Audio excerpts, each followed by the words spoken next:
오늘 우리에게 주신 말씀은 누가복음 6장과 말라기서 3장 말씀입니다. 누가복음 6장 43절부터 45절, 말라기 3장 13절부터 18절까지 말씀입니다.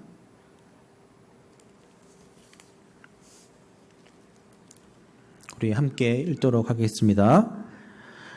못된 열매 맺는 좋은 나무가 없고 또 좋은 열매 맺는 못된 나무가 없느니라. 나무는 각각 그 열매로 아나니 가시나무에서 무화과를 또는 찔레에서 포도를 따지 못하느니라. 선한 사람은 마음에 쌓은 선에서 선을 내고 악한 자는 그 쌓은 악에서 악을 내나니 이는 마음에 가득한 것을 입으로 말함이니라. 말라기서 3장 13절부터 읽겠습니다. 같이 읽겠습니다. 여호와가 이르노라. 너희가 완악한 말로 나를 대적하고도 이르기를 우리가 무슨 말로 주를 대적하였나이까 하는도다. 이는 너희가 말하기를 하나님을 섬기는 것이 헛되니 만군의 여호와 앞에서 그 명령을 지키며 슬프게 행하는 것이 무엇이 유익하리요. 지금 우리는 교만한 자가 복되다 하며 악을 행하는 자가 번성하며 하나님을 시험하는 자가 화를 면한다 하노라 함이라. 그때에 여호와를 경외하는 자들이 피차에 말하매 여호와께서 그것을 분명히 들으시고 여호와를 경외하는 자와 그 이름을 존중히 여기는 자를 위하여 여호와 앞에 있는 기념책에 기록하셨느니라. 만군의 여호와가 이르노라. 나는 내가 정한 날에 그들을 나의 특별한 소유로 삼을 것이요 또 사람이 자기를 섬기는 아들을 아낌같이 내가 그들을 아끼리니 그때에 너희가 돌아와서 의인과 악인을 분별하고 하나님을 섬기는 자와 섬기지 아니하는 자를 분별하리라. 아멘. 이 시간 예수님의 말씀 12번째 말에 관하여라는 제목으로 목사님 말씀 증거해 주시겠습니다.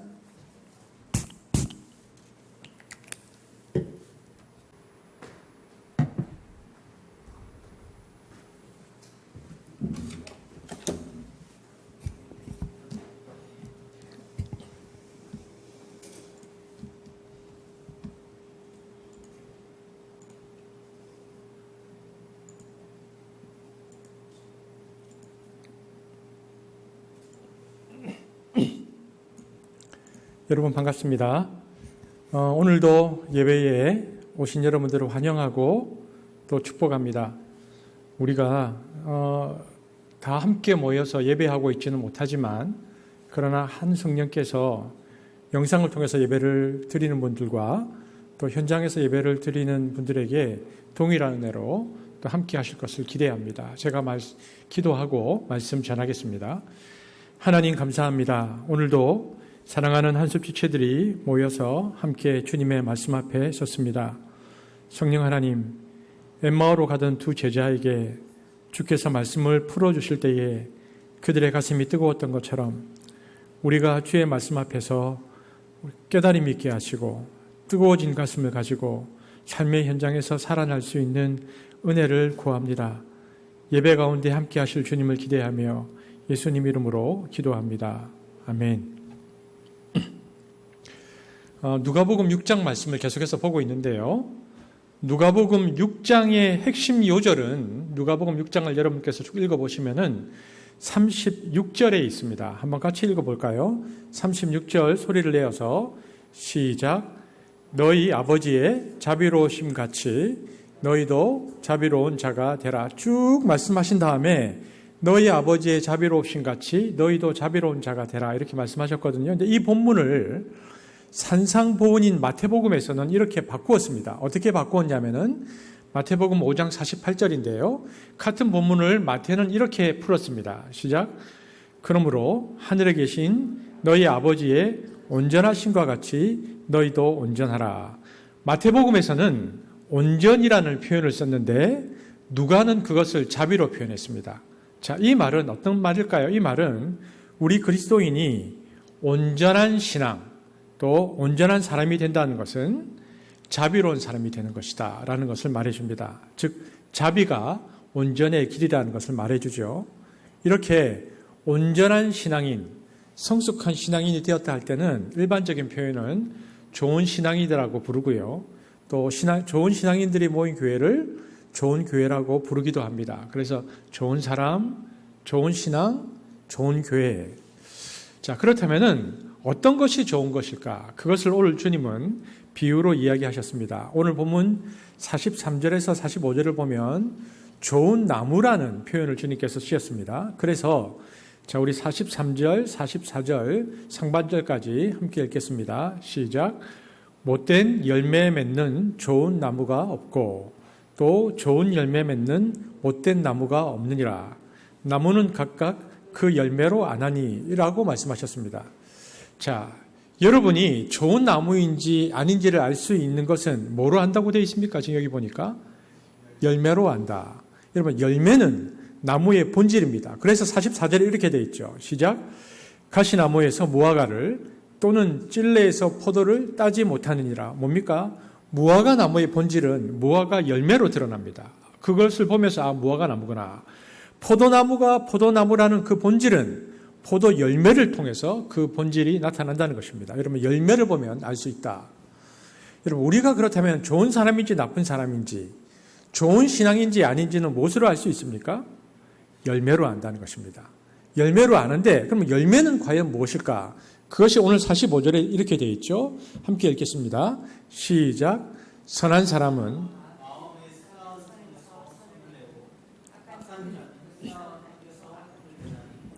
이는 마음에 가득한 것을 입으로 말함이니라. 좋은 나무인지 아닌지는 열매로 아는데 그 나무의 열매는 어떤 열매다? 입술의 열매다. 한마디로 말이라는 것입니다. 그러면서 주님께서 이렇게 말씀하셨습니다. 마음에 가득한 것을 입으로 말한다. 여러분, 여기에서 가득하다라는 단어는 우리가 아주 잘 아는 단어입니다. 이 단어는 가득 찬 것을 의미하는 플레오라는 단어를 번역한 것인데 넘치도록 차서 빈 공간이 하나도 남아있지 않는 상태가 플레오입니다. 그런데 이것은 언제 많이 쓰였던 단어냐면 성령 충만이라고 할 때 그 충만할 때 쓴 단어입니다. 마음에 충만한 것을 입으로 말한다는 것입니다. 예수님은 사람을 창조하신 분이고요. 사람 마음을 너무나 잘 아시는 분입니다. 그래서 사람 마음의 메커니즘을 예수님은 잘 아세요. 그러니까 말이란 무엇이냐? 한마디로 예수님께서 이렇게 말씀하신 겁니다. 마음이 목까지 꽉 차서 나오는 것이다. 그러니까 우리 내면의 마음속에 무언가가 목 구멍까지 꽉 차 있으면 우리가 흔들릴 때마다 입으로 나온다. 그게 말이라는 것입니다. 그러므로 그 사람이 자주 무슨 말을 하는가를 보면은 그 사람 마음에 무엇이 차 있는가를 알 수 있죠. 어떤 사람이 음담패설을 자주 한다. 그러면 그 사람은 목까지 무엇이 차 있는 것입니까? 음욕이 가득 차 있는 것입니다. 어떤 사람은 끊임없이 돈 이야기를 한다. 그러면 마음속에 무엇이 가득 차 있는 것입니까? 물질욕이 목까지 가득 차 있는 것이죠. 그러니까 나오는 거죠. 어떤 사람이 염려, 불안을 계속 이야기하고 불평, 불만을 계속 말한다. 그럼 뭡니까? 그러면 그 불안감, 그러니까 안전에 대한 욕구가 목까지 가득 찬 것입니다. 그러니까 그것이 채워지지 않아서 튀어나오는 것이죠. 뭐 어떤 사람은 말만 하면 뭐 내가 무슨 대학 나왔다. 혹은 뭐 내 친구가 누구다. 내 친구가 어디에 있다. 이런 식으로 유명한 사람 이야기를 계속 꺼낸다. 그러면 그 사람은 뭡니까? 인정받고 싶은 욕구, 명예욕이 목까지 가득 차인 것입니다. 이거 보면 알죠. 부정적인 마음이 가득 찬 사람은 그래서 비판적인 말을 하고요. 미움이 꽉 차 있는 사람은 남을 자꾸 흉보고 욕을 합니다. 그래서 그 사람 마음이 무엇으로 가득 차 있는가, 무엇이 충만한가는 무엇으로 판단한다? 우리 주님은 뭐라고 말씀하셨다? 무엇으로? 말로 판단하신다. 오늘 주님은 우리로 하여금 좋은 나무는 열매로 아는데 그 말이 어떤가를 보고 그 사람이 좋은 마음을 가진 사람인지 나쁜 마음을 가진 사람인지 알 수 있다라고 말씀하셨습니다.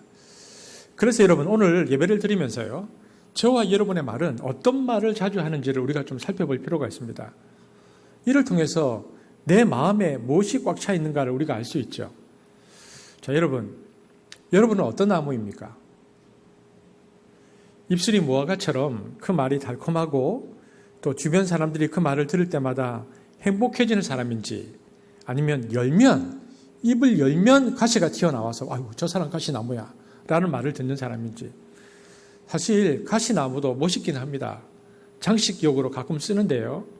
그러나 가시나무 끼고 살고 싶지는 않습니다. 여러분, 우리는 주님이 보시기에 내가 만약 나무라면 어떤 나무일까 한번 생각해 볼 필요가 있습니다. 그래서 자신의 마음의 상태를 들여다보고 자기 입술을 살펴보면서 어떤 나무인지 스스로 그림을 한번 그려보기를 바랍니다. 여러분, 푸코라는 언어학자가 있는데요. 그래서 푸코라는 언어학자는 이렇게 말했습니다. 그 사람이 말이다. 즉 결국 그 사람이 사용하고 있는 말이 그 사람이라는 겁니다. 그래서 상담을 말로 하는 겁니다. 왜냐하면 그 사람이거든요. 여러분, 어떤 상황에 딱 부닥쳤을 때, 어떤 사람과 어떤 사람을 만났을 때도요, 믿음의 말을 하는 사람이 있습니다. 그러니까 어려운 일을 당해도 나쁜 쪽을 보지 않고 긍정적인 면을 보고 본인 자신도 그것에 대한 믿음을 가지고 문제를 해결해 나가는 사람들이 있어요. 믿음의 말을 하는 사람들. 하지만 같은 상황 속에서도 부정적인 면을 보고 아주 비관적인 반응을 보이면서 살아가는 사람들도 있죠. 이스라엘 백성들은 출애굽이 시작되는 순간부터 자꾸 불평하고 원망했습니다. 하나님께서 그들을 노예 생활로부터 구해주셨지만 그들은 부정적이었고 비관적이었습니다. 하지만 원망과 불평에 대한 대가가 그리 크지 않았죠. 어떤 때는 아무리 그래도 별 영향력이 없는 듯 보였습니다. 그러는 사이에 원망과 불순종이 그들에게 습관으로 자리 잡았습니다. 그러던 어느 날 그들의 인생에 결정적인 순간이 왔습니다. 정탐꾼 12명을 보내 가나안 땅을 탐지했는데요. 가나안 땅은 하나님이 그들의 것으로 구별하신 약속의 땅이었습니다. 그런데 정탐꾼들은 지금처럼 투덜대는 부정적인 보고를 했고요. 그러자 회중도 덩달아 원망의 목소리를 높였습니다. 그러자 이번에는 대가가 혹독했습니다. 그들은 약속의 땅을 끝내 들어가지 못한 채 남은 생을 방황해야 했습니다. 이것이 이스라엘의 첫 시작이었죠. 이처럼 가나안 입성의 초기 이스라엘도 불신앙적인 말로 40년을 광야 생활을 했는데요. 이스라엘이 마지막 망하는 단계가 되어지면요, 똑같은 일들이 또 발생합니다. 그것이 말라기 선지자 입을 통해서 이야기하시는 것인데요. 이스라엘이 마지막 망할 때 이들은 이런 말을 했습니다. 말라기 3장 13절, 오늘 읽었던 본문인데요. 함께 보겠습니다. 시작. 여호와가 이르노라.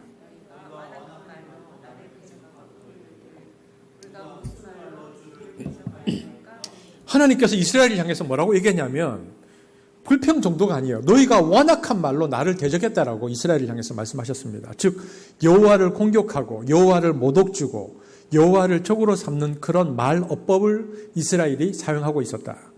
이것은 말라기 선지자 당시 이스라엘 백성의 문제점을 그대로 보여주는데요. 너희가 완악한 말로 나를 대적했다. 여러분, 만약 하나님께서 우리에게 그런 말을 하면 우리가 딱 얘기를 들으면 우리는 어떤 반응을 보일까요? 뜨끔해야 되잖아요. 그런데 이런 말을 하면 속으로 뜨끔해야 되는데 이스라엘의 말라기서를 보면 그 당시 이스라엘의 문제는 뭐냐면요, 망각입니다. 망각이라는 것은 뭐냐면 습관으로 말했고 무의식적으로 말했다는 것입니다. 그러니까 사람이 의식과 생각으로 말할 때는 그래도 책임이 있어요. 그런데 나쁜 말을 무의식적으로 하다 보면은 그 말을 본인이 언제 했는지를 모릅니다. 그러니까 그렇게 말해놓고도 우리가 언제 했습니까? 라고 하나님께 자꾸 말대꾸를 했죠. 여러분, 주변에 그런 사람들을 보면 참 답답합니다. 남에게 그렇게 큰 상처를 주고서도 자신은 그 말을 했다는 기억이 없어요. 이런 것들은 악의 습관이 되어버린 것인데 무의식으로 악이 들어간 것입니다. 그러니까 악이 무의식으로 들어가면요, 독약을 영혼의 샘물에 푼 것과 같습니다. 풀어버린 것과 똑같아요. 중증입니다. 그러니까 이스라엘 백성들의 이런 상태를 보여주는 말이 말라기 3장 13절인데 너희가 나를 공격했다라고 하나님께서 말씀하시니까 그들이 무슨 말을 했느냐. 한번 같이 읽어볼까요? 시작. 우리가 무슨 말로 주를 대적하였나이까 하는도다. 이처럼 이스라엘 말기의 백성들의 신앙의 상태가 무엇으로 나타났는가? 언어 생활로 나타났습니다. 언어가 이처럼 중요한 것이죠. 언어가 이 상태에 이르자 그들은 무너지고 망했습니다. 여러분, 신앙생활을 하면서요, 성령 충만이 사라진 상태가 되면 가장 먼저 문제가 어디에서 나타나는가? 혀에서 나타납니다. 원리가 있습니다. 예수님께서 오늘 본문 45절에 보니까 한번 같이 읽어볼까요? 뭐라고 말씀하셨는지. 시작. 선한 사람은 마음에 쌓은 선에서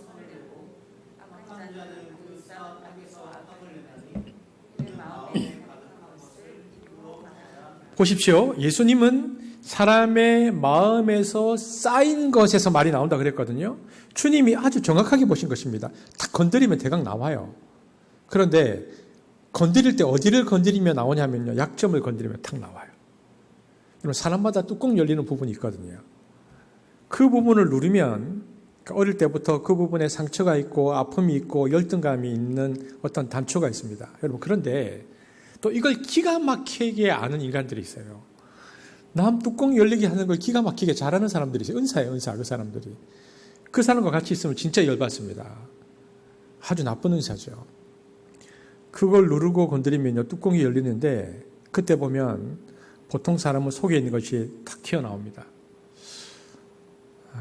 이런 궁금증이 생깁니다. 한번 다 건드려 보고 싶습니다. 우리 안에서 뭐가 나오는지 그걸 툭툭 건드리면. 여러분, 그런데 하나님의 성령이 사라지면 그런데요. 성령 충만이 사라지면 반대로 하나님의 영으로 충만이 채워져 있으면 마음속에 그런 악한 생각이나 욕망과 같은 것들이 성령이 충만하게 되어 있으면 어떤 현상이 일어날까요? 통제가 됩니다. 그래서 성령 충만의 결과는 항상 뭘까요? 절제입니다. 볼까요? 에베소서 5장 18절 함께 보겠습니다. 시작. 술 취하지 말라. 이는 방탕한 것이니 오직 성령으로 충만함을 받으라. 사도 바울은 술 취함과 성령 충만을 비교합니다. 술 취함은 무엇으로 충만한 겁니까? 알코올로 충만한 거죠. 성령 충만은 뭐로 충만한 겁니까? 하나님의 영으로 충만한 겁니다. 여러분, 알코올 충만의 결과가 뭐라고 되어 있습니까? 여기 보니까 본문에 술 취하지 말라. 이는 뭐다? 방탕한 것이다. 여러분, 그래서요, 노상방뇨를 해요. 제가 어제 좀 오랜만에 노상방뇨하는 분을 봤어요. 낮인데 술을 드셨더라고. 노상방뇨, 무전취식, 고성방과 알코올로 충만하면 방탕하다는 겁니다. 술을 먹으면 절제가 안 돼요.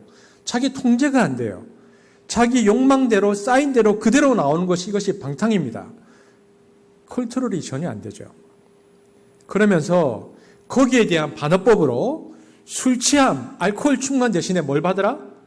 성령의 충만을 받으라고 했으니까 술 취함의 결과가 방탕이라면 그것의 반대 개념, 성령 충만의 결과는 무엇입니까? 방탕의 반대 개념, 절제입니다. 셀프 컨트롤, 자기 통제 능력입니다. 그래서 갈라디아서에 보면요, 성령의 열매가 나오는데 갈라디아서 5장 22절, 23절을 보겠습니다. 시작. 오직 성령의 열매는 사랑과 희락과 화평과 오래 참음과 자비와 양성과 충성과 온유와 절제니 이 같은 것을 금지할 법이 없느니라. 절제가 성령 충만의 결과다. 그래서 에베소서에서는요, 술 취하지 말라, 성령 충만하라라고 말하고 난 다음에 성령 충만하면 어떻게 된다고 말하고 있느냐면 에베소서 5장 18절 19절을 이제 이어서 같이 읽어보겠습니다. 시작. 술 취하지 말라. 이는 방탕한 것이니 오직 성령으로 충만함을 받으라. 시와 찬송과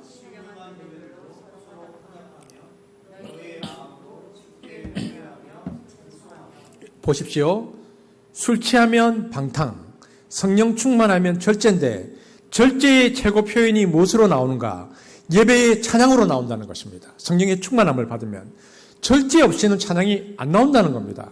여러분, 언어의 최고의 아름다운 형태가 무엇입니까? 산문이 아니고 시와 노래입니다. 운문입니다. 왜냐? 뉘앙스, 톤, 단어의 이미지와 연결해서 이 단어의 통제가 이루어져서 정교한 미의식이 구현되어야지만 나오는 것이 노래입니다. 가장 아름다운 것이죠. 그래서 인간이 성령 충만해서 절제의 언어가 나오면요, 그 언어가 굉장히 아름답습니다.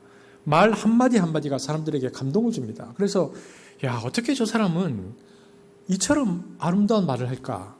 어떻게 저런 배려 깊은 말을 할까 감동을 받습니다. 그러므로 하나님 앞에서 우리의 욕망을 절제한 말을 해야 됩니다. 이 욕망이 절제되죠. 욕망이 절제된 말은 한마디로 어떤 말인가? 그냥 쉬운 말로 좋은 말입니다. 사랑의 말입니다. 여러분 할 수만 있다면은 그래서 좋은 말로 서로를 격려해야 합니다. 하나님은 우리가 서로 위로하고 서로 세우는 언어 생활을 한 것을 아주 특별하게 기억하신다고 말했습니다. 말라기서 3장 16절이죠. 보겠습니다. 오늘 읽었던 본문인데요. 서로 좋은 말을 하면 하나님께서는 이렇게 하신다라고 되어 있습니다. 시작. 그때에 여호와를 경외하는 자리 피차에 말하매 여호와께서 그것을 분명히 들으시고 여호와를 경외하는 자와 그 이름을 존중히 여기는 자를 위하여 여호와 앞에 있는 기념책에 기록하셨느니라. 하나님을 경외하는 사람들이 보니까 피차 서로 말을 하는 것을 기억한다. 기념책에 기록될 만큼 기억한다. 말라기 선지자가 말을 했습니다. 그러면은 하나님을 경외하는 자들이 서로 말하는 그 말은 주로 어떤 말일까요? 좋은 말, 사랑의 말, 서로를 세워주는 말이고 긍정적인 말이죠. 이것을 서로 말한다는 것입니다. 피차. 근데 반대로 절제가 없는 말을 서로 상처 주면 기분 나쁘고 또 모욕감이 생기죠. 그러면 만났을 때 자꾸 상처를 주고 기분 나쁘게 하고 모욕감을 주는 사람들은 안 만나는 게 낫습니다. 돌아가서 자꾸 생각나서 스트레스를 받습니다. 이처럼 우리가 성도의 신앙생활이나 일상에서 사귈 때에 사람을 사귈 때에 그 사람 말하는 것을 들으면 내가 누구하고 많이 사귀어야 되겠느냐 분별할 수 있습니다. 물론 우리가 너무 고상하고 깨끗한 말을 하는 사람과만 사귀라 그렇게 하라는 말이 아닙니다. 힘들고 어려운 사람들을 선교의 대상으로 여기고 가서 그 사람들의 거칠고 힘든 말을 받아내면서 거기에 대해서 긍정적인 말을 통하여 품어내는 사역도 우리가 물론 해야 합니다. 그러나 분명한 것은 우리의 속을 나누는 사람들끼리는 피차에 서로 여호와를 경외하는 중심을 가지고 말을 해서 서로의 차갑게 식어가는 신앙이나 우리 시대가 지향해야 하는 도덕적 가치 등을 서로 말을 통해서 확신을 주어야 합니다. 하지만 뒤틀리고 삐뚤어진 사람들, 잘못된 가치관을 가진 사람들의 말, 그들이 어떤 말을 하는가 보십시오. 말라기 3장 14절 15절에서 그들은 이렇게 말하는 사람들입니다. 시작. 너희가 말하기를 하나님을 섬기는 것은 헛된 일이다. 그런 명령을 지키고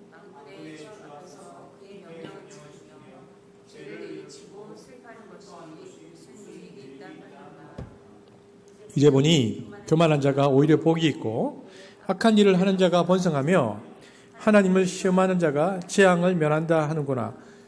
이스라엘이 마지막 망할 때 이렇게 말하는 사람들, 한마디로 어떻게 말하는 사람들, 악을 행하는 자가 잘 된다. 이런 말을 하는 사람들과 자꾸 있으면 영향을 받는다는 겁니다. 그러므로 좋은 말, 하나님 앞에서 우리의 욕망을 절제한 말, 사랑의 말, 서로를 세워주는 말, 긍정적인 말하는 사람들과 서로 피차의 말을 하는 것이 중요하다. 이렇게 말하는 것입니다. 그렇게 하다 보면은 우리 안이 더 긍정적이 되고 세상의 악을 이길 수 있는 힘이 생긴다는 것입니다. 여러분, 한 언어학자가요, 힘든 두 가지 언어에 대해서 설명을 했습니다. 첫 번째, 이런 거죠. 말을 할 때 상대방을 자기 뜻대로 조종하기 위해서 하는 말들이 있습니다. 이 말이 굉장히 힘든 말입니다. 컨트롤하기 위해서 하는 언어죠. 여러분, 근데 이 사람들은 굉장히 논리적인 사람입니다. 그래서 논리적인 사람은요, 미리 딱 논리를 가지고 딱 코너에 가서 대기하고 있어요. 말을 할 때. 그래서 그 사람을 그 코너로 자꾸 몰아가서 이런 사람들과 말을 하면 내가 아닌데 싶은데 코너에 몰려서 할 말은 없고 이게 부정은 하면서도 억울하게 자꾸 코너에 몰려서 그 사람이 마지막에 파놓은 함정에 툭 떨어지니까 너무 답답하고 힘이 든 겁니다. 이런 말을 굉장히 잘하는 사람들이 있습니다. 굉장히 똑똑한 사람들, 컨트롤하려는 언어를 쓰는 사람들. 두 번째 힘든 언어는 컨트롤하고 비슷한데요. 그래도 컨트롤은 논리적으로 몰아가는 것이잖아요. 아예 억압하는 언어가 있습니다.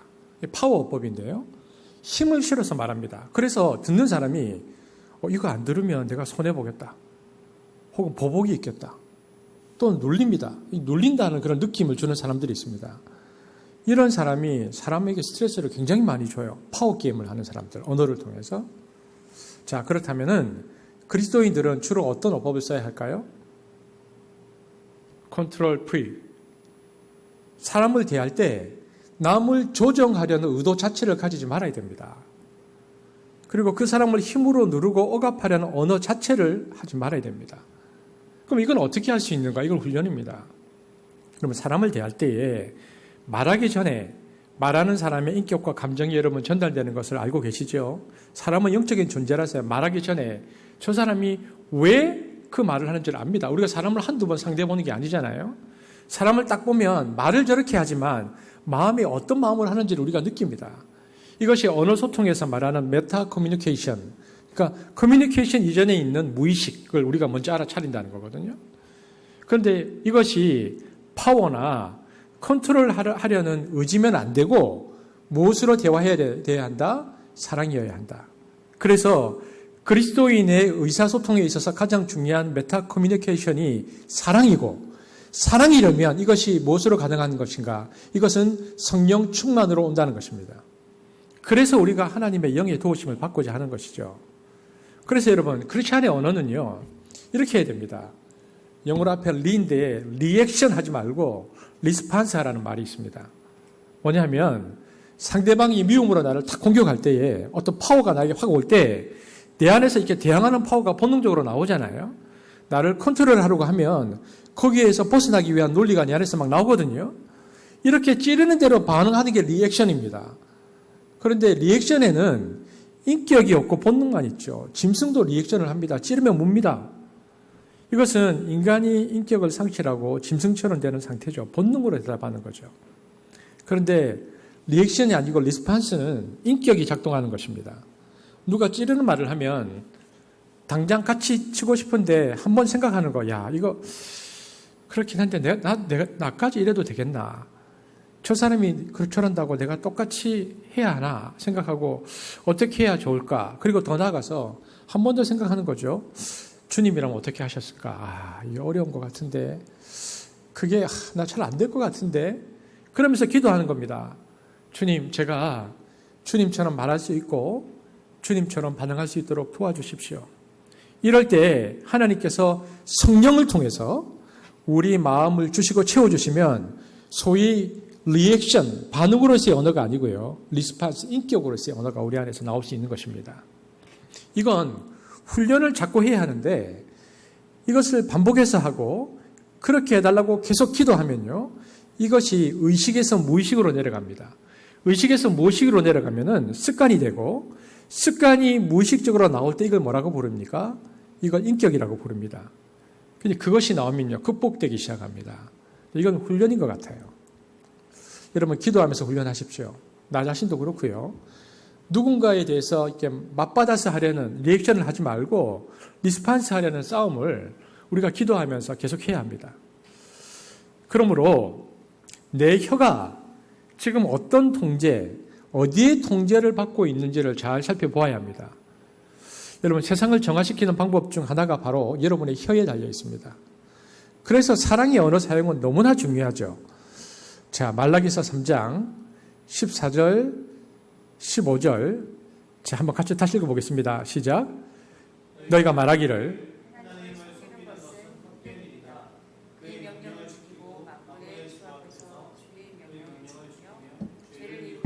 실패하는 것이 무슨 유익이 있단 말인가? 이제 보니 교만한 자가 오히려 복이 있고 악한 일을 하는 자가 번성하며 하나님을 시험하는 자가 재앙을 면한다 하는구나. 이렇게 사람들이 이런 말을 사용할 때 하나님께서 이런 사람들이 이런 말을 사용하고 있었는데 이스라엘의 마지막에 그런데 하나님께서 여호와를 경외하는 자들이 이렇게 말하는 사이에서 여호와를 경외하는 자들이 피차 사랑과 믿음으로 말할 때에 이런 말을 쓰면 거기에 대한 하나님의 격려를 주신다. 말라기 3장 16절이죠. 같이 읽어보겠습니다. 그렇게 말하는데 그때에 시작 그때에 여호와를 경외하는 자들이 피차에 말하매 여호와께서 그것을 분명히 들으시고 여호와를 경외하는 자와 그 이름을 존중히 여기는 자를 위하여 여호와 앞에 있는 기념책에 기록하셨느니라. 그러면서 하나님께서 은총과 축복을 주시겠다고 말씀하시는데요. 17절, 18절 읽어보겠습니다. 시작. 만군의 여호와가 이르노라. 정한 날에 그들을 나의 특별한 소유로 삼을 것이요 또 사람이 자기를 숨기는 아들을 아낌같이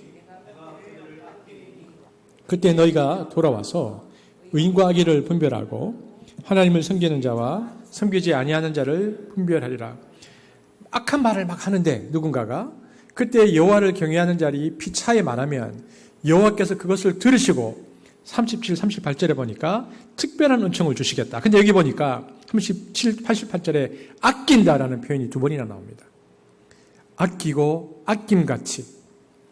믿음의 말을 하는 것을 하나님이 반드시 기억하신다는 것이거든요. 그러니까 여호수아와 갈렙의 믿음의 고백은 그들만이 가나안 땅으로 들어가는 특별한 은총과 축복을 누렸습니다. 하나님께서 기억하신다는 거죠. 여러분, 이것은 우리의 일상을 통해서도 확인할 수 있습니다. 여러분, 아버지는 말로 감동을 준 아들을 잊지 않습니다. 한번 감동을 받으면요, 이 일을 평생 안 잊습니다. 여러분이 어릴 때, 여러분 자녀들이 어릴 때 여러분에게 했던 어떤 말 중에 여러분에게 정말 감동이 되어서 잊지 못하는 말이 있습니까? 저는 이 설교를 준비하면서 생각을 많이 해봤거든요. 그 아이는 그 말을 했어요. 근데 그 아이는 잊어버려요. 그런데요, 그때 부모가 정말 감동을 받으면요, 아이가 했던 말 때문에, 아니, 아이가 할 말이 아닌데 아이가 그 말을 하는 거예요. 그러면 그때 감동을 받은 부모는요, 평생 안 잊습니다. 부모가 그래요. 자식이 아버지를 감동시키면요, 그 자식은 잊어버립니다. 그러나 부모는 평생 잊지 않고 이 아이가 그래 이런 아이인데를 기억하고요, 그것을 기억하는 한 그 아이에 대해서는 항상 열린 마음을 가지고 먼저 마음이 갑니다. 지금 하나님께서 3장 17절에 그 표현을 쓴 것입니다. 보십시오. 또 사람이, 함께 읽겠습니다. 시작. 또 사람이 자기를 섬기는 아들을 아낀 같이 내가 그들을 아끼리니. 그 표현입니다. 여러분, 오늘 저희 설교를 하면서 여러분, 살면서 우리가 행동은 못 따라가더라도 말로라도, 그러니까 우리의 마음을 성령 안에서 꽉 채워서 하나님을 향하여 하나님이 한 번, 내 인생에 한 번만이라도 하나님께서 감동할 만한 말을 한번 해보십시오.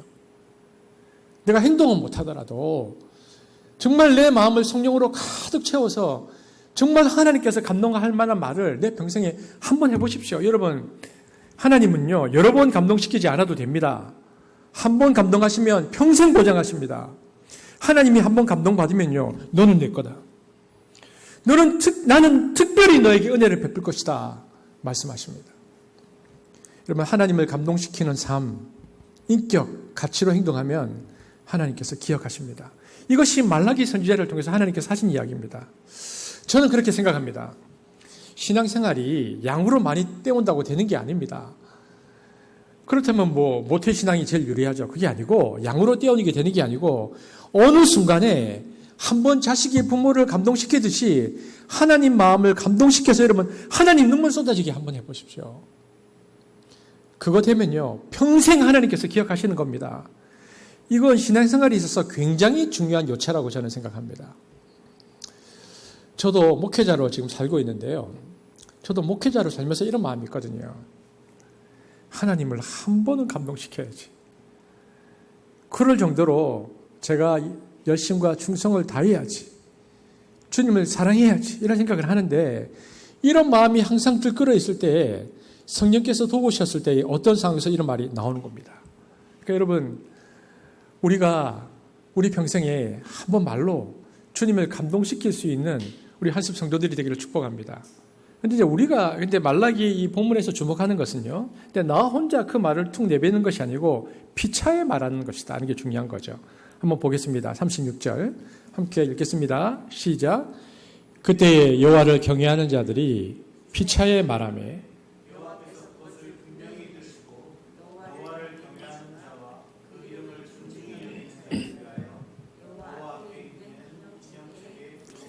여호와를 경외하는 자들이 이 믿음의 말을 피차에 서로 말하라고 했습니다. 여러분, 피차에 서로 말하라 뭡니까? 공동체입니다. 피차에 서로 말하는 관계는 어떤 관계입니까? 수평적 관계입니다. 여러분, 세상에는 이런 관계 없습니다. 여러분, 근데 수평적 교제가 굉장히 중요합니다. 여러분, 세상에는요, 수평적 교제가 잘 안 됩니다. 다 상사고 위아래 사람이고 같은 분야에서 일하는 사람이고 그래서 경쟁해야 되고요. 다 이해적 관계에 얽혀있기 때문에 수평적 관계, 수평적 언어가 잘 없습니다. 그래서 직장이나 세상에서 만나는 사람들이 같이 수평적 관계로 유일하게 말할 수 있을 때가 언제입니까? 어렵습니까? 술 먹을 때입니다.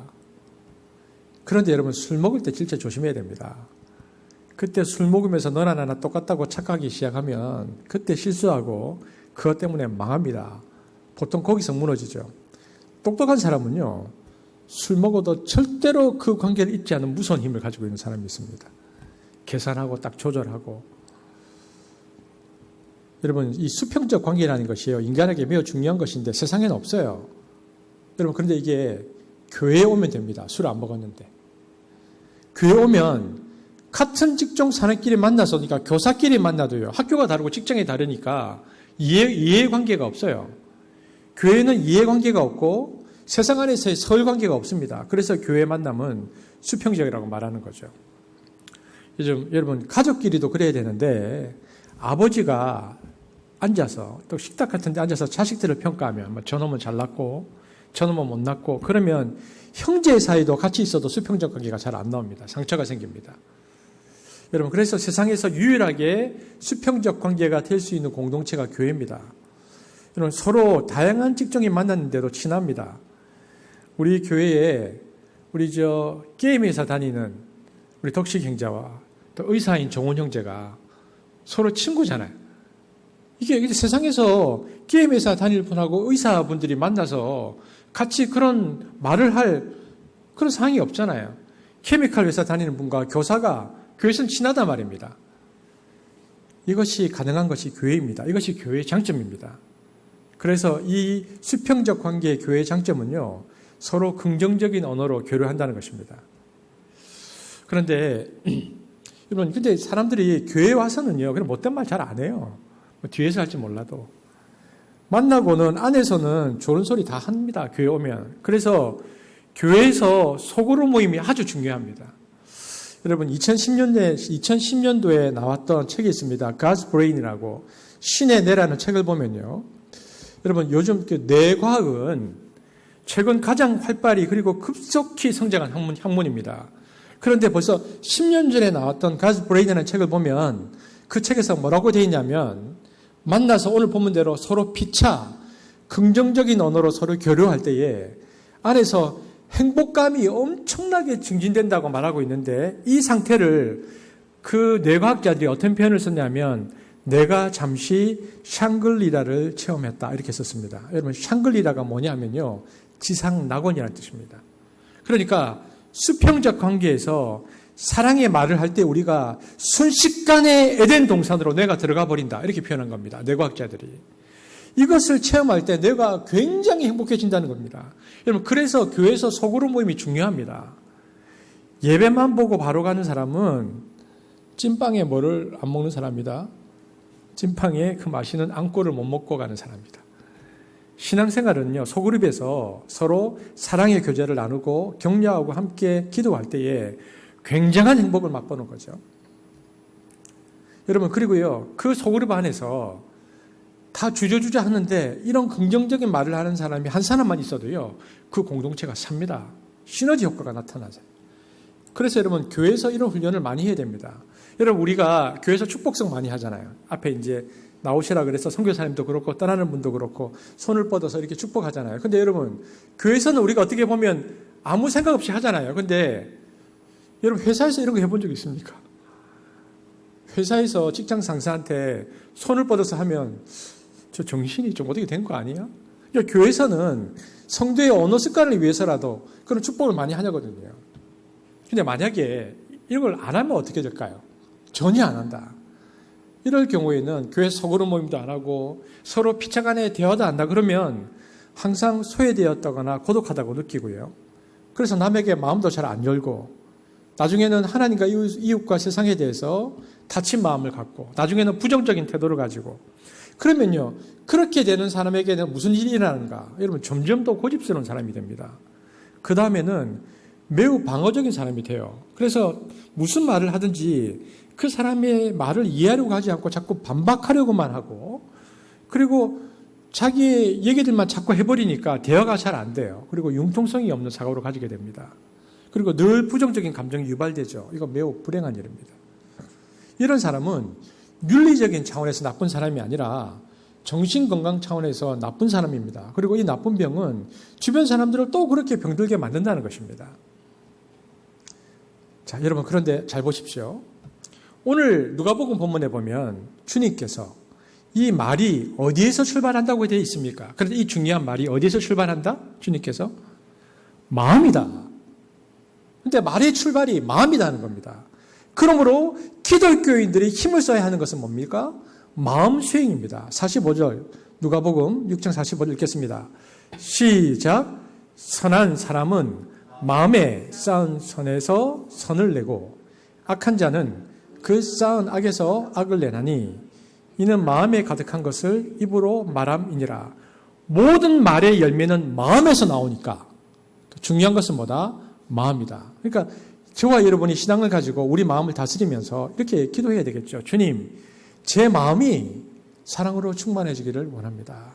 하나님, 내가 사람을 만날 때에 긍정적인 마음, 용서하는 마음, 사랑하는 마음, 긍휼히 여기는 마음이 일어날 수 있도록 도와주세요. 늘 기도하는 것이 중요합니다. 마음을 두고요.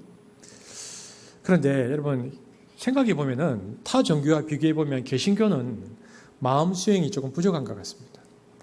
불교도 마음 수행 많이 해요. 캐톨릭도 수도원 같은 곳에서 마음 수행 많이 하거든요. 특히 양쪽은 가족이 없이 모두 수도자로 헌신한 분들이 많아서 그분들이 수도 생활을 많이 해서요. 수도원 공동체와 문화를 만들었기 때문에 마음 수련을 비교적 하기가 쉽습니다. 개신교는 이게 잘 안 돼요. 개신교는 교회 지도자들이 다 가정을 가졌잖아요. 그리고 개신교는 제가 설교 시간에도 가끔씩 말씀드리지만 수도원 영성이나 광야의 영성을 추구하는 것이 아니라 일상의 영성을 추구하는 것입니다. 16세기 이후에. 그래서 개신교는 루터나 칼빈도, 물론 루터는 수도원 출신이긴 했지만 칼빈 같은 사람 다 법대 나왔거든요. 이 사람들은 고대나 중세와는 달리 일상 속에서 어떻게 하나님께 영광을 돌릴까를 고민한 사람들입니다. 그래서 이것을 근대 영성이라고 부르는데요. 일상생활 속에서의 영성의 강조죠. 그래서 여러분, 불교나 캐톨릭의 영성은요, 극빈의 영성이 있어요. 가난의 영성이. 모든 소유욕을 버리고 가난해지는 것이 성자가 되는 것이고 영성으로 가는 것이다. 그런데 여러분, 개신교는 극빈의 영성, 가난을 주장하지 않습니다. 출발이 처음부터 그것이 아니었기 때문에 그렇습니다. 여러분, 가족을 거느리고 일상생활을 하는 사람이 돈을 다 버리고 수도자가 되거나 거지 성자가 되어버리면 가족에 대한 책임을 어떻게 합니까? 그리고 그 공동체에 대한 책임을 또 어떻게 합니까? 아니, 사장님이 가난의 영성의 영향을 받아서 회사의 이익마다 다 기부해버리고 문 닫아버리면 직원들은 어떻게 먹고 삽니까? 그게 아니라는 겁니다. 개신교 영성은 광야의 영성이나 수도자의 영성이 아니기 때문에 그걸 뭐라고 부르느냐? 그것을 청지기 영성이라고 부르는 것입니다. 주님이 주신 직업이나 주님이 주신 재산이나 건강을 어떻게 내가 잘 관리해서 하나님 나라와 인류사의 공익성을 많이 청출해서 이익을 끼칠까? 이것을 고민하는 것이 기독교의 영성이라는 것입니다. 그러므로 모든 것으로부터 가난해지는 것이 중요한 게 아니라 내게 주신 재능과 은사와 물질과 건강과 시간을 어떻게 하면 세상과 주님을 위해서 잘 쓸 것인가? 이것을 하는 것이기에 영성의 패러다임 자체가 불교나 캐톨릭과 아예 다른 것입니다. 그래서 개신교에서 불교나 캐톨릭처럼 가난한 성자를 추구한다? 개신교 모델은 그것이 아닙니다. 칼빈은 그렇게 가르치지 않았습니다. 일상의 영성입니다. 하지만 우리가 가난의 영성의 가치를 압니다. 그리고 존중합니다. 또 그렇게 부름을 받은 사람들이 있습니다. 개신교 안에서도. 그런 사람을 보면 성자를 만난 것처럼 정말 감동이 됩니다. 그러나 그것이 모든 신앙인들이 모두 가야 할 예는 아니라는 것을 알고 있어야 합니다. 그것은 불가능한 것입니다. 개신교 영성은 오히려 청지기 영성이라는 측면에서 일상의 영성이라는 것을 우리가 기억해야 합니다. 그래서 이런 영성을 가지고 사는 사람들에게 가장 중요한 것은 뭐냐? 이것은 금욕이라기보다는 뭡니까? 절제입니다. 내 욕망을 다 끊어버리는 것이 아니고 절제, 어떻게 잘 조절, 컨트롤 하느냐, 어떻게 지나치지 않게 하느냐, 이것이 중요한 것입니다. 그래서 하나님의 말씀과 성경으로 잘 다스리는 훈련을 받는 것. 여러분, 그렇다면 이것을 하는 것에 가장 좋은 방법이 무엇입니까? 금욕이나 금식이 아닙니다. 이것은 수도원 영성 모델이고요. 날마다 굶지 않으면서도 하나님의 말씀과 성령을 의지해서 내 욕망을 잘 조절하는 것. 이것이 말하자면 뭡니까? 큐티라는 겁니다. 그래서 말씀 묵상이 개신교 영성의 핵심입니다. 이것을 추구하는 목표가, 그러니까 우리가 개신교가 끊임없이 말씀 묵상하고 그리고 큐티하려고 하는 그 영성의 목표가 뭐냐면요. 그 영성의 목표는 절제력입니다. 우리가 절제력을 갖자는 거죠. 그렇다면 어떻게 하면 잘 절제할 수 있는가? 이 절제력이라는 것이 어떻게 이루어질 수 있는가? 이 절제력은 한 번 기도해서 성령이 임해서 단번에 생기지 않습니다. 절제력은 끊임없이 반복을 통해서 훈련을 통해서 생깁니다. 그래서 여러분 시간이 걸립니다. 여러분 영국에는 기독교의 신앙 자문 중에서 이런 말이 있습니다. 생각으로 심고 말로 거두라. 말로 심고 행동으로 거두라. 행동으로 심고 습관으로 거두라. 습관으로 심고 인격으로 거두라. 여러분 인격이라는 게 무엇입니까? 생각이 말로, 말이 행동으로, 행동을 계속 반복해서 잘 하다 보면 습관이 되는데, 그래서 경건한 습관은 제2의 은총이다라고 말합니다. 그리고 이 경건한 습관을 계속 하다 보면 경건한 습관이 무의식화됩니다. 무의식으로 내려가 버립니다. 그래서 아주 위급한 상황이나 본능이 튀어나와야 하는, 리액션이 나와야 하는 상황에서도 경건한 습관 때문에 리액션으로, 본능으로 행동하지 않고 주님의 말씀과 주님의 뜻을 따라서 리스판스, 반응이 나오는데 그때 그것을 인격이라고 부르는 것입니다. 그래서 인격 감량은 이렇게 꾸준히 생각해서 말로 말해서 행동으로 행동해서 또 행동에서 습관으로, 습관의 내면화, 무의식화된 습관이 일어났을 때에 그 사람이 인격자가 되는 것이죠. 주님의 인격이 드러나는 것입니다. 그 사람을 향해서 인격이 아름답다고 표현하는 것이죠. 이것은 습관과 훈련으로 되는 것입니다. 여러분, 그러므로 우리가 마음 수행을 해야 됩니다. 여러분, 그래서 우리가 날마다 큐티를 해야 하고요. 우리가 날마다 말씀을 읽어야 하고요. 우리가 날마다 기도의 자리에 서 있어야 합니다. 개신교의 영성은 그것을 통해서 자기를 조절하는 것입니다. 그런데 개신교인이라고 하면서 말씀도 보지 않고 큐티도 하지 않고 기도도 하지 않는다. 그럼 우리는 그 절제할 수 있는 힘을 잃어버리는데 그나마 이전에 16세기 이전에 사람들이 가졌던 그 경건의 모양마저도 상실해버리는, 정말 껍데기만 가져버리는 그런 기독교인이 돼버리고 만다는 것입니다.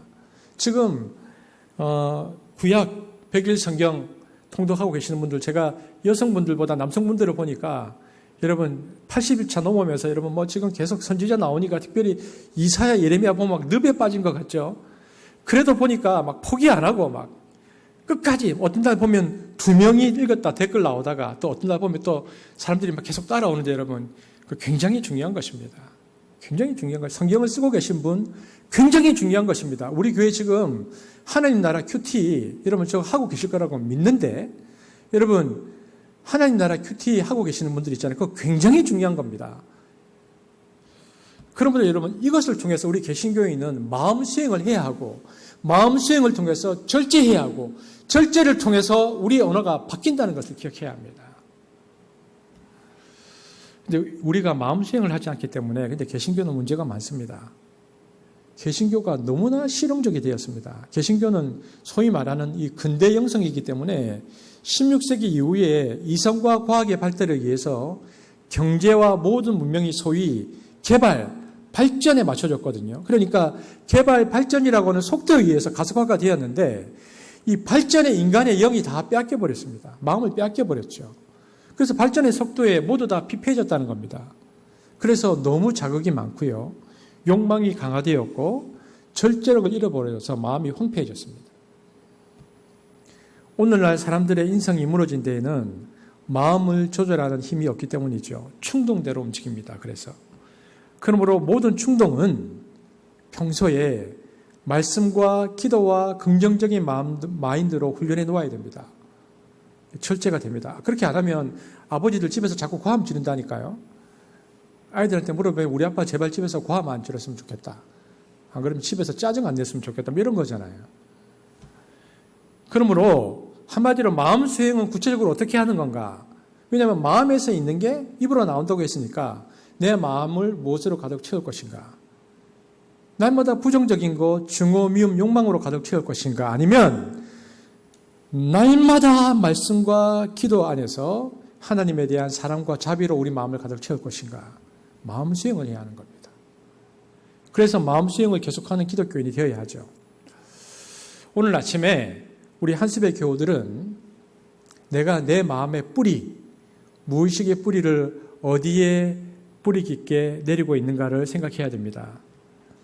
시냇가에 심기운 나무처럼 하나님의 말씀에 깊이 내 무의식의 뿌리가 담겨져서 거기에서 끌어올려지는 긍정적인 힘, 사랑의 힘, 또 사랑과 용서와 자비가 깊게 빨아올려져서 내 마음의 나무는 늘 푸르고 잎사귀가 가득하고 그래서 선한 열매가 가득 차서 그것이 내 입으로 나오기를 기대하고 훈련해야 하는 것입니다. 그래서요, 지나가는 사람들이 그 밑에 가서 쉬고 사막에서 쓰러질 것 같은 사람이 그 밑에 그늘에서 힘을 얻고 사랑에 목마르고 기갈에서 쓰러질 것 같은 사람이 그 아름다운 무화과 나무, 포도나무를 따먹으면서 힘을 얻고 그리고 이 사람을 보면서 그 사람들도 변하는 것, 이런 사람들을 시편 1편에서 뭐라고 말했는가? 이 사람이 복된 사람이다. 복 있는 사람은 시냇가에 심기운 나무와 같고 하나님 말씀을 주야로 묵상하는 사람인데 이 사람이 늘 푸른 열매를 맺는 사람들이다. 여러분, 세상은 광야고 사막입니다. 주변의 모든 나무들을 증오와 미움과 황량한 사막에서 다 잎이 떨어지고 가시가 되어가고 있는데 그래서 많은 사람들이 쉴 곳이 없어요. 그런데 우리 가정에서 엄마가 푸른 나무로 서 있으면 그 자녀들이, 그 남편이 얼마나 복이 있을까요? 가정에서 그 아버지가 크고 푸른 바오밥 나무가 되어서 서 있으면 얼마나 많은 짐승과 세상에서 지친 사람과 일터에서 지친 사람 부하들까지 와서 쉴까요? 이런 사람을 주님께서 뭐라고 말씀하셨는가? 복 있는 사람이다. 복의 근원이 되는 사람이다. 말씀하셨습니다. 오늘 아침 저와 여러분이 이 주님의 말씀을 붙들고 좋은 나무마다 좋은 열매를 맺는 것처럼 마음에 쌓아나게서 그 입술에 열매의 말이 나온다는 것을 기억하고요. 우리가 마음에 무엇을 쌓는가, 무엇을 가득 채울 것인가를 우리가 생각하고 살펴보아야 할 것입니다. 무엇보다 시냇가에 심기운 나무처럼 하나님 말씀으로, 하나님으로부터 오는 좋은 곳으로 우리 마음을 가득 채우고 충만케 하시기를 바랍니다. 그것이 좋은 나무, 좋은 신앙입니다. 그런 사람이 많은 교회가 좋은 교회가 되는 것입니다. 우리가 예배와 그리고 아까 말씀드렸지만 무엇보다도 터모임을 통해서 사랑과 믿음의 언어로 피차 서로 말하고 끊임없는 교제를 통해서 풍성한 나무가 되어서, 우리 교회 이름이 뭡니까? 한숲교회잖아요. 푸르고 푸른 숲이 되어서 이 세상을 하나님 나라로 품어내는 한숲이 되어지기를 주의 이름으로 축복합니다. 기도하시겠습니다. 사랑해 주님 감사합니다. 오늘 주님께서 우리에게 주신 말씀을 따라 우리의 언어와 우리의 말과 또 나의 마음을 살펴보았습니다. 내 마음에 말씀과 기도로 좋은 것을 계속 쌓아가게 하시고 무엇보다도 그래서 그 쌓아진 것으로 그리고 성령의 도움으로 내 평생에 단 한 번 내 입술로만이라도 우리 하나님을 감동시킬 수 있도록 하나님께서 우리를 보시고 너는 내 것이다. 평생 기억할 수 있는 그 말로 하나님을 감동시킬 수 있도록 하나님 우리 마음을 성령으로 가득 채워 주옵소서.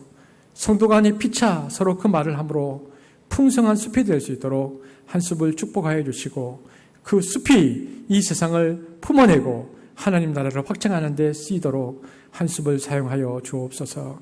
예수님 이름으로 기도합니다. 아멘.